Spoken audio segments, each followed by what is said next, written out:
Dum clamarem ad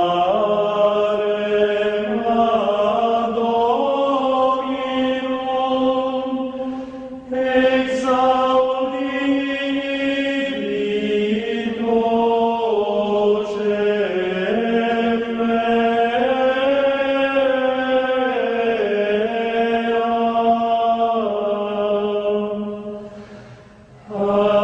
Amis quia proveniuant mihi,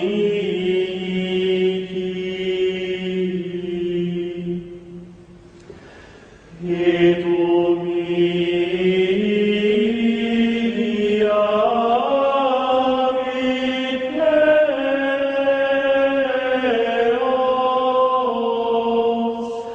qui est ante saecula,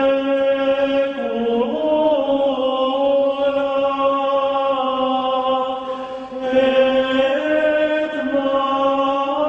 mane in aeternum.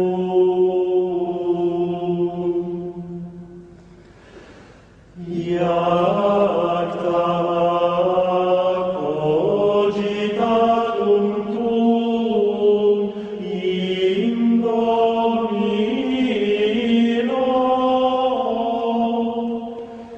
et ipse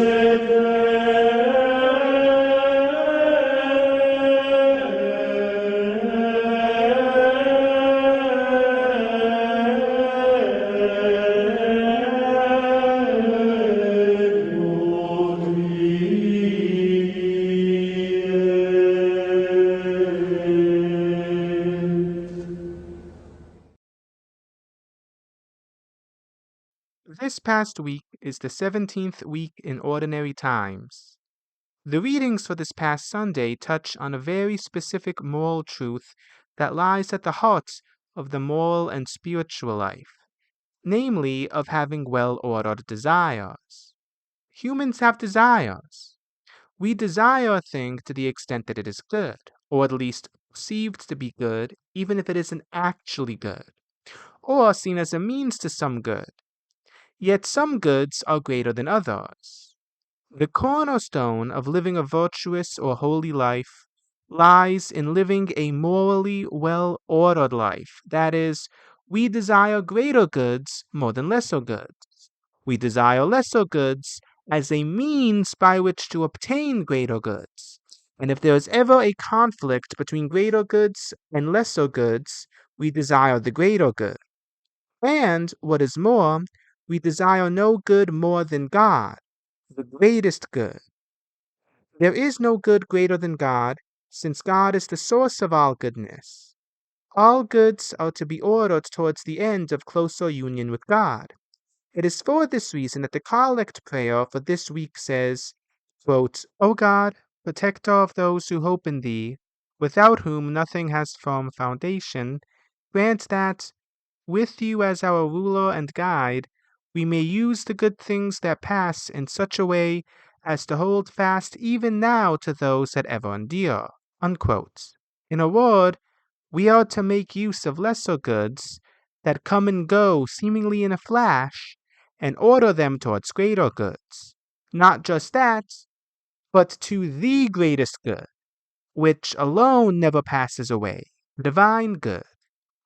We see this in the first reading taken from the second book of Kings, chapter 3. God appeared in a dream to King Solomon, one of the early kings of ancient Israel, and asked him what he so desired. King Solomon replied that he desired wisdom, that he may know how to serve as a just ruler.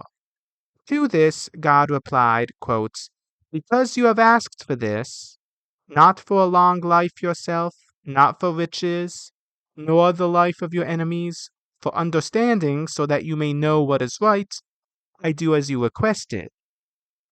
I give you a heart so wise and understanding that there has never been anyone like you up to now, and after you there will be none equal to you. Moral wisdom and virtue is more to be desired than material goods, like wealth, a long life, being able to take vengeance on your enemies, or any other worldly pleasure. This is because moral wisdom and virtue are the most direct tools we have to discern and to live out the will of God, and God alone, being the source of all goodness, can bring about unending happiness. Because Solomon asked for what he ought, and did so with a pure heart, a heart set on God and God alone, God gave Solomon spiritual wisdom, but also as a reward for this, gave him a series of other worldly goods. It is for this reason that the Jewish tradition says that no king was richer than King Solomon, and during his reign, Israel went through a sort of material or political golden age. Solomon had both wisdom, virtue, and holiness, as well as material things. Yet he had the latter only because he had the former. This leads to a great paradox. We are rewarded by God, sometimes in material ways, if we desire goodness, truth, salvation, and ultimately union with God for its own sake. If we seek these things only for some sort of reward or prize, then we are, whether we know it or not, placing the things of this world above the things of God. We are placing a lesser good above a greater good. In fact, we're placing a lesser good above the greatest good. Instead of seeing worldly things as a means of growing closer to God, we see God as a means of obtaining worldly goods. God sort of becomes like a cosmic or spiritual Pez dispenser. It is for this reason that someone who truly loves God has a certain level of emotional detachment with regard to the things of this world. This doesn't mean that they don't care. Of course, we care about the things of this world. If we truly are united to God by grace, then we serve as a vessel in which and through which the goodness of God, the light of his peace, justice, love, and mercy enter into the world. We are happy with God in the next world because we live our lives in this world the way we ought to, in accordance with the will of God. Yet there is a difference between caring about or caring for the things of this world and, on the other hand, things like greed, lust, vanity, gluttony, being power hungry, etc. All of these things are born out of the belief, whether conscious or unconscious, that the things of this world are the most important goods, or that material goods are the only goods that exist. For example, there's nothing wrong with wanting financial stability, but when the desire for financial stability becomes an obsession with money, then that's when it becomes greed. Humans live in the body, and the body takes part in certain physical processes in order to maintain itself. But in order to sustain these physical processes, it needs certain chemicals, like vitamins and nutrients, like protein and fat and vitamin A and vitamin B and omega 3 and all that stuff. And the body doesn't produce that stuff on its own. Or rather, it doesn't produce a never ending supply of this stuff. So we need to take substances outside of ourselves and consume it in order for our body to have the chemical substances necessary to maintain its basic bodily functions. And we obtain this through food. And so as a result, we feel hungry and we eat to satisfy our hunger. Yet there are certain types of food or a certain amount of food that we eat that would be considered a healthy amount. But when we become obsessed with food, that's when it becomes gluttony. So there's a fine line between caring for material things or caring about material things or worldly things and being obsessed with them, treating them like they're more important than spiritual things, or treating them as if they're the ultimate goal of human life. I mean, imagine if food, sex, money, status, power, or bodily pleasure were the greatest goods. Imagine if the material world were all that existed. How sad would you be if you failed to obtain money, power, or pleasure? And imagine how obsessed or borderline obsessed you would be with it if you failed to obtain these things. The thing is, we as Catholics and as Christians know that the material world is not all there is. We have a moral obligation to seek greater goods above lesser goods. We thus know that, even among worldly goods, there are some that are more important than others. For example, the good of your family or the good of your nation is more important than your own private good. Yet spiritual goods also exist, and spiritual goods are more important than worldly goods. Spiritual goods are by nature superior to those of a purely material nature. Yet even among spiritual goods there's a hierarchy.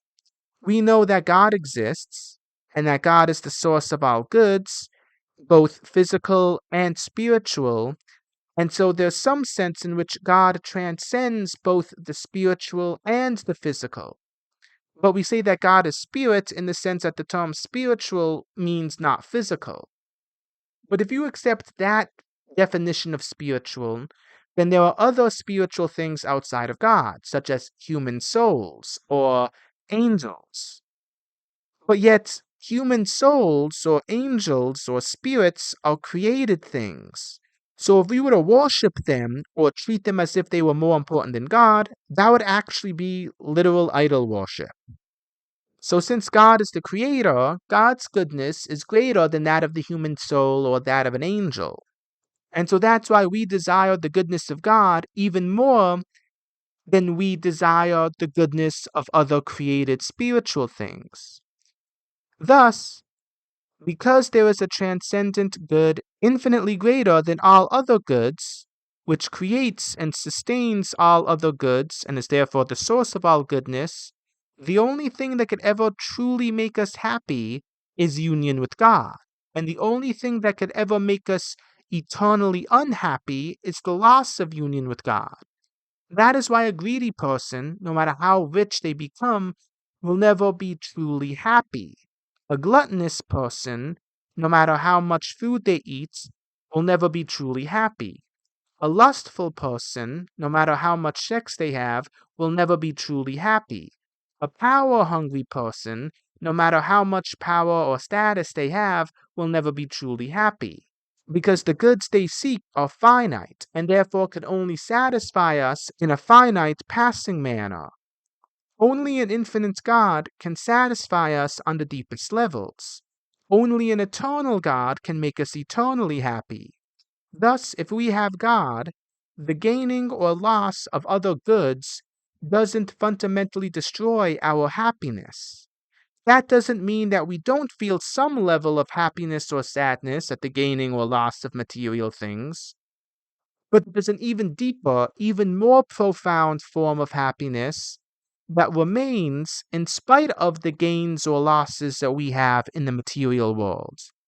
This deeper form of happiness comes only from union with God, the highest and the only truly infinite good. No sadness from worldly loss can destroy the sense of happiness that we have from union with God, and no worldly happiness even pales by comparison to the happiness we have from union with God. In a word, we are not so emotionally attached to material things that their loss brings about the same sadness as sin, which separates us from God, the greatest good, nor do we become so absorbed by them that gaining them, or the quest to gain them, distracts us from our journey towards God. No matter what happens in terms of the gaining or losing of material things, we are still happy if we have God. And that's why in the second reading for this past week, taken from Romans chapter 8, St. Paul writes, quote, "We know that all things work for good for those who love God, who are called according to his purpose." Unquote. In a word, the best antidote to being absorbed in the things of this world is realizing that there is a transcendent creator who created the world and who orders and arranges all things in accordance with his plan, the most final end of which is union between him and his creation. We thus know that whatever happens in terms of the gaining or loss of material things is something either caused or permitted by God in order to bring about our salvation, which alone can bring about true happiness. So thus, there's a sense of trust and a sense of serenity and peace, one that derives from union with God, that also accompanies the happiness or the joy or the sense of satisfaction that comes from being in a relationship with God. It is for this reason that the gospel reading, taken from Matthew chapter 13, talks about Jesus saying the following words, quote, "Kingdom of heaven is like a treasure buried in a field, which a person finds and hides again, and out of joy goes and sells all that he has and buys the field. Again, the kingdom of heaven is like a merchant searching for fine pearls. When he finds a pearl of great price, he goes and sells all that he has and buys it." Unquote. So the kingdom of heaven is something so great that we would be willing to sacrifice anything, any material good, any worldly pleasure, any level of wealth or status just to obtain it. This is the mindset that led to the impulse towards monasticism. That's why people donate such large amounts of their wealth to help others or to support the church or to support a righteous cause. And yet they're still happy in spite of the fact that they're giving away wealth left and right. That is why some poor people are happy in spite of their poverty. They have a particular attitude that leads to their true love being not wealth or material comforts, but rather God. And thus, even in the absence of material comforts or wealth, they still have a sense of happiness. Because they have an attitude where, even if they did have wealth or comforts, they would be willing to give it up if it led them closer to God. We all need to have that attitude. Not just monks, nuns, or priests, not just philanthropists, not just poor people. We all need to be willing to give up anything and everything in order to obtain the kingdom. And this is the result of the fact that being a disciple of Jesus requires us to give of our entire lives to Christ. We need to conform every part of our being to Him and be willing to do anything to bring about His will, no matter what the cost, knowing that there is no greater good than God, and no being who loves us more than God, and no being who has our best interests in mind more than God. There is no other creator, and no other being on whom we can depend for our existence, for every blessing, whether material or spiritual. We therefore have a sense of gratefulness towards God, recognizing everything as coming forth from God, and therefore belonging to God, and therefore we have a willingness to give everything back to God. Do you love God above all else? Do you seek God above all else? If the answer is yes, then you know you are on the right path, the path leading to heaven. It is for this reason that immediately after Jesus says the teachings that I quoted above, he goes on to say to his apostles, quote, "Again, the kingdom of heaven is like a net thrown into the sea, which collects fish of every kind. When it is full, they haul it ashore and sit down to put what is good into buckets. What is bad they throw away. Thus it will be at the end of the age. The angels will go out and separate the wicked from the righteous and throw them into the fiery furnace, where there will be wailing and grinding of teeth." Unquote. If you love God above all else, that is the sign that you are filled with grace. That is, that you have been filled with the love of God and have been made a partaker of the life of God, and have thus been moved to love God in return. More specifically, loving God above all else and loving your neighbor as yourself. You remain in such a state so long as you continue to love God, to continue to place God above all else, so long as you recognize that everything is a gift from God meant to be used as a means to help us return to our heavenly home.